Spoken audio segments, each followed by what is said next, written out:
Around 10 o'clock tonight, our officers were in the area in the Grove when they started to observe a large crowd screaming and possibly fighting.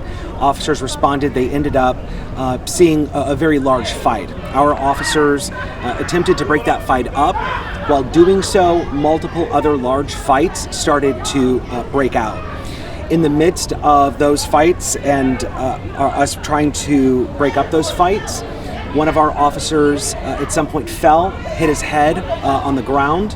He was taken to the hospital where he is receiving treatment right now, but he is injured and he is receiving treatment. We don't think that the injuries are life-threatening or critical at this point.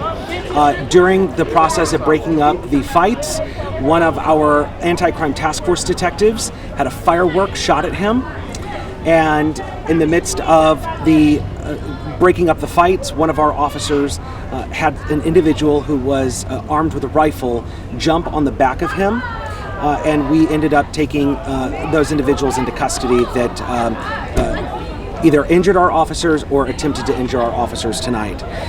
This event is very different than years past. In years past, there used to be much coordination when it comes to fencing, when it comes to people being checked when they're coming in. That is not happening. This was not a permitted event.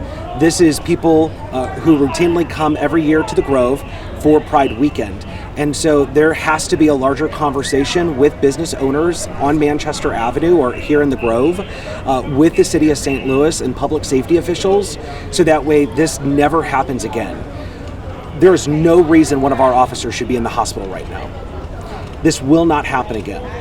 And it is so incredibly frustrating when you have people who, and look at this, look at the mass number of officers that are coming out. This is supposed to be a great time for people in our community. But I will point out, the mass number of officers that are coming out, we were very ready for this. And we restored order very quickly because people had no true positive intent on celebrating Pride tonight.